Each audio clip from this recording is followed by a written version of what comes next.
सच्चिदानन्दरूपाय विश्वोत्पत्त्यादिहेतवे तापत्रयविनाशाय श्रीकृष्णाय वयं नमः। सच्चिदानन्दरूपाय विश्वोत्पत्त्यादिहेतवे तापत्रयविनाशाय श्रीकृष्णाय वयं नमः। यं प्रव्रजन्तमनुपेतमपेतकृत्यं द्वैपायनो विरहकातराजुहाव पुत्रेति तन्मयतया तरवो विनेदोस्तं सर्वभूतहृदयं मुनिमानतोऽस्मि। नैमिषे सूतमासीनम् अभिवाद्य महामतिं कथामृतरसास्वाद कुशलः शौनको ब्रवीत्। शौनक उवाच अज्ञानध्वान्तविध्वंस कोटिसूर्यसमप्रभ श्रुताख्याहि कथासारं मम कर्णरसायनम्। भक्तिज्ञानविरागाप्तो विवेको वर्धते महान् मायामोहनिरासश्च वैष्णवैः क्रियते कथम्। इह घोरे कलौ प्रायो जीवश्चासुरतां गतः क्लेशाक्रान्तस्य तस्यैव शोधने किं परायणम्। श्रेयसां यद्भवेत् श्रेयः पावनानां च पावनम् कृष्णप्राप्तिकरं शश्वत् साधनं तद्वदाधुना। चिन्तामणिर्लोकसुखं सुरद्रुस्वर्गसम्पदम् प्रयच्छति गुरुः प्रीतो वैकुण्ठं योगिदुर्लभम्। सूत उवाच प्रीतिः शौनकचित्ते ते ह्यतो वच्मि विचार्य च सर्वसिद्धान्तनिष्पन्नं संसारभयनाशनं भक्त्योगवर्धनं यच्च कृष्णसन्तोषहेतुकं तदहं ते विधास्यामि सावधानतया शृणु। कालव्यालमुखग्रासत्रासनिर्णासहेतवे श्रीमद्भागवतं शास्त्रं कलौ कीरेण भाषितम्। एतस्मादपरं किञ्चिन्मनःशुद्ध्यै न विद्यते जन्मान्तरे भवेत् पुण्यं तदा भागवतं लभेत्। परीक्षिते कथां वक्तुं सभायां संस्थिते सुखे सुधाकुम्भं गृहीत्वैव देवास्तत्र समागमन् सुखं नत्वा वदन् सर्वे स्वकार्यकुशलाः सुराः कथा सुधां प्रयच्छस्व गृहीत्वैव सुधामिमाम्। एवं विनिमये जाते सुधाराज्ञा प्रपीयताम् प्रपास्यामो वयं सर्वे श्रीमद्भागवतामृतम्। क्व सुधा क्व कथा लोके क्व काचः क्व मणिर्महान् ब्रह्मरातो विचार्यैवं तदा देवान् जहासः। अवक्तांस्तांश्च विज्ञाय न ददौ स कथामृतम्। श्रीमद्भागवती वार्ता सुराणामपि दुर्लभा राज्ञो मोक्षं तथा वीक्ष्य पुरा धातापि विस्मितः। सत्यलोके तुलां बद्ध्वा तोलयत् साधनान्यजः लघून्यन्यानि जातानि गौरवेण इदं महत्। तदा ऋषिगणाः सर्वे विस्मयं परमं ययुः मेनिरे भगवद्रूपं शास्त्रं भागवतं कलौ पठनात् श्रवणात् सद्यो वैकुण्ठफलदायकम्। सप्ताहेन श्रुतं चैतत् सर्वथा मुक्तिदायकम्। सनकाद्यैः पुरा प्रोक्तं नारदाय दयापरैः यद्यपि ब्रह्मसम्बन्धात् श्रुतमेतत् सुरर्षिणा। सप्ताहश्रवणविधिः कुमारैस्तस्य भाषितः। शौनक उवाच लोकविग्रहमुक्तस्य नारदस्य स्थिरस्य च विधिस्रवे कुतः प्रीतिः संयोगः कुत्र तैः सह।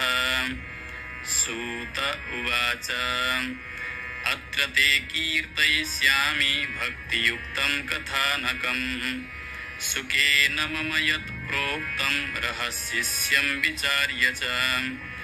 एकदा हि विशालायां चत्वार ऋषयो मलाः सत्संगार्थं समायाता ददृशुस्तत्र नारदम्। कुमार ऊचुः कथं ब्रह्मन् दीनमुखः कुतश्चिन्तातुरो भवान् त्वरितं गम्यते कुत्र कुतश्चागमनं तव। इदानीं शून्यचित्तोऽसि गतवित्तो यथा जनः तवेदं मुक्तसङ्गस्य नोचितं पदकारणम्। नारद उवाच अहं तु पृथिवीं यातो ज्ञात्वा सर्वोत्तमामिति पुष्करं च प्रयागं च काशीं गोदावरीं तथा हरिक्षेत्रं कुरुक्षेत्रं श्रीरङ्गं सेतुबन्धनम् एवमादिषु तीर्थेषु भ्रममाण इतस्ततः न पश्यं कुत्रचित् शर्म मनः सन्तोषकारकम् कलिना धर्ममित्रेण धरेयं बाधिताधुना सत्यं नास्ति तपः शौचं दयादानं न विद्यते उदरं भरिणो जीवा पराकाः कूटभाषिणः मन्दाः सुमन्दमतयो मन्दभाग्या ह्युपद्रुताः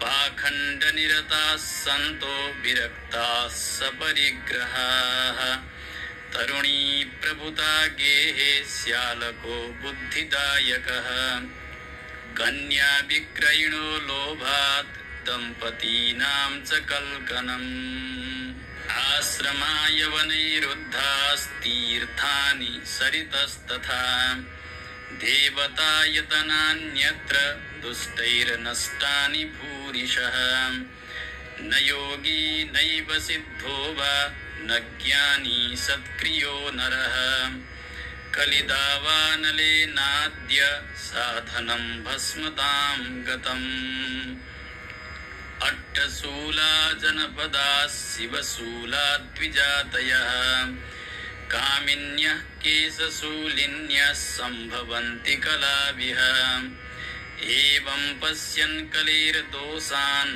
पर्यटन् अवनीमहम् यामुनं तटमापन्नो यत्र लीला हरेरभूत् तत्राश्चर्यं मया दृष्टं श्रूयतां तन्मुनीश्वराः एका तु तरुणी तत्र निषण्णा खिन्नमानसा वृद्धौ द्वौ पतितौ पार्श्वे निःश्वसन्तावचेतनौ शुश्रूषन्ती प्रबोधन्ती रुदती च तयोः पुरः दश दिक्षु निरीक्षन्ति रक्षितारं निजं वपुः बीज्यमाना शतस्त्रीभिर्बोध्यमाना मुहुर्मुहुः दृष्ट्वा दूरात् गतः सोऽहं कौतुकेन तदन्तिकम् मां दृष्ट्वा चोत्थिता बाला विह्वला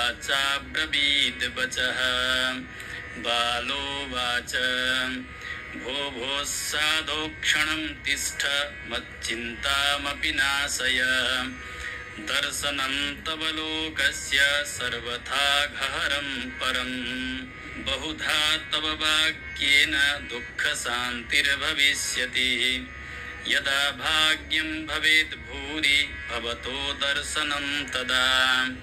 नारद उवाच काशी त्वं का विमौचेमा नार्यः काः पद्मलोचनाः वद देवि सविस्तारं स्वस्य दुःखस्य कारणम्।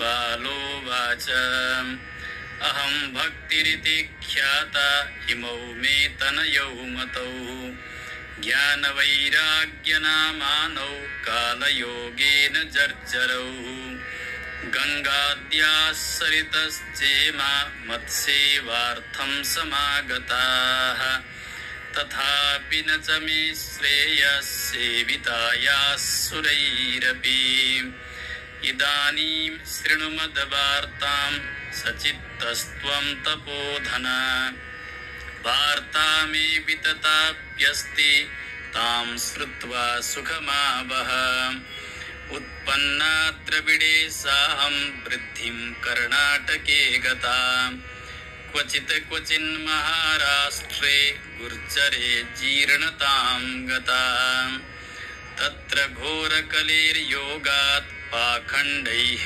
खण्डिताङ्गका दुर्बलाहं चिरं याता पुत्राभ्यां सह मन्दताम् वृन्दावनं पुनः प्राप्य नवीनेव सुरूपिणी जाताहं युवती सम्यक् प्रेष्ठरूपा तु साम्प्रतम् इमौ तु सैतावत्र सुतौ मे क्लिश्यतश्रमात् इदं स्थानं परित्यज्य विदेशं गम्यते मया जरठत्वं समायातौ तेन दुःखेन दुःखिता साहं तु तरुणी कस्मात् सुतौ वृद्धा विमौ कुतः त्रयाणां सहचारित्वात् वैपरीत्यं कुतः स्थितम् घटते जरठा माता तरुणौ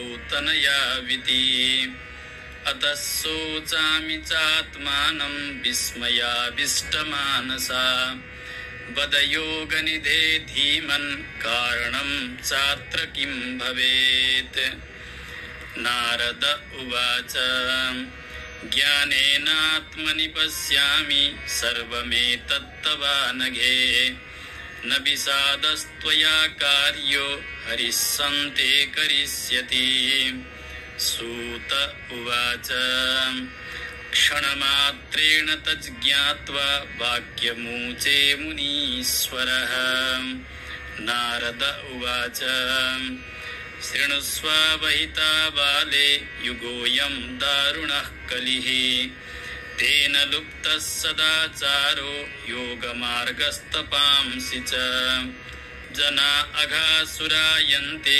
साठ्यदुष्कर्मकारिणः इह सन्तो विसीदन्ति प्रहृष्यन्ति ह्यसाधवः धत्ते धैर्यं तु यो धीमान् स धीरः पण्डितोऽथवा अस्पृश्यानवलोक्येयं शेषभारकरीधरा वर्षे वर्षे क्रमाज्जाता मङ्गलं नापि दृश्यते न त्वामपि सुतैः साकं कोऽपि पश्यति साम्प्रतम् उपेक्षितानुरागान्धैर्जर्जरत्वेन संस्थिता वृन्दावनस्य संयोगात् पुनस्त्वं तरुणी नवा धन्यं वृन्दावनं तेन भक्तिर्नृत्यति यत्र च अत्रेमौ ग्राहका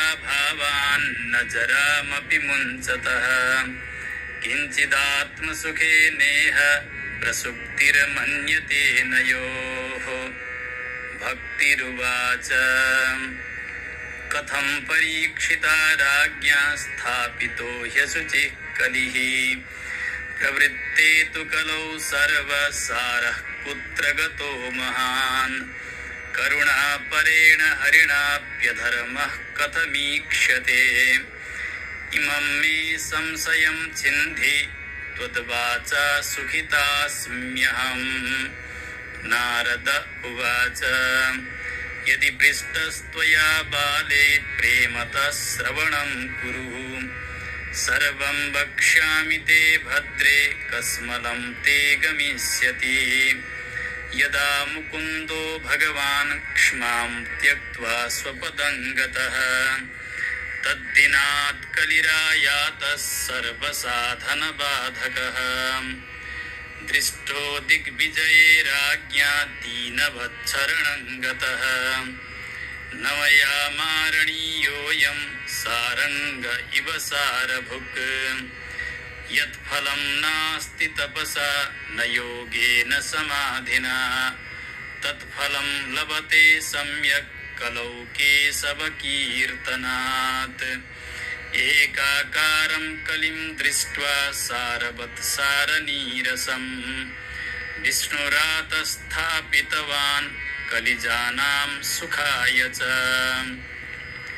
कुकर्माचरणात् सारः सर्वतो निर्गतोऽधुना पदार्थाः संस्थिता भूमौ बीजहीनास्तु सा यथा विप्रैर्भागवती वार्ता गेहे गेहे जने जने कारिता कणलोभेन कथा सारस्ततो गतः अत्युग्रभूरिकर्माणो नास्तिका रौरवा जनाः तेऽपि तिष्ठन्ति तीर्थेषु तीर्थसारस्ततो गतः कामक्रोधमहालोभ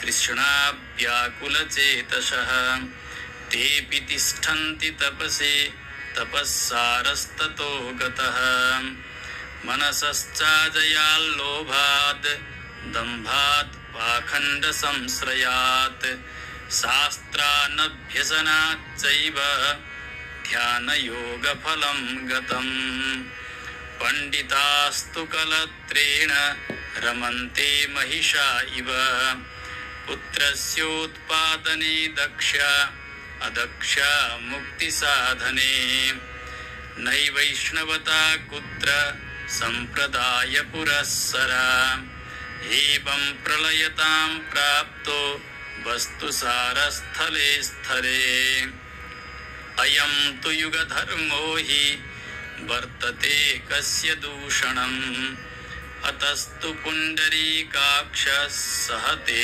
निकटे स्थितः सूत उवाच इति तद्वचनं श्रुत्वा विस्मयं परमं गता भक्तिरुचे वचो भूय श्रूयतां तच्च शौनक भक्तिरुवाच सुरर्षे त्वं हि धन्योऽसि मद्भाग्येन समागतः साधूनां दर्शनं लोके सर्वसिद्धिकरं परम् जयति जगति मायां यस्य कायादवस्ते वचनरचनमेकं केवलं चाकलय्य ध्रुवपदमपि यातो यत्कृपातो ध्रुवोऽयं सकलकुशलपात्रं ब्रह्मपुत्रं नतास्मि जयति जगति मायां यस्य कायादवस्ते वचनरचनमेकं केवलं चाकलय्य ध्रुवपदमपि यातो यत्कृपातो ध्रुवोऽयं सकलकुशलपात्रं ब्रह्मपुत्रं नतास्मि। हरिः ओम तत्सत्। श्रीपद्मपुराणे उत्तरखण्डे श्रीमद्भागवत माहात्म्ये भक्तिनारद समागमो नाम प्रथमोऽध्यायः।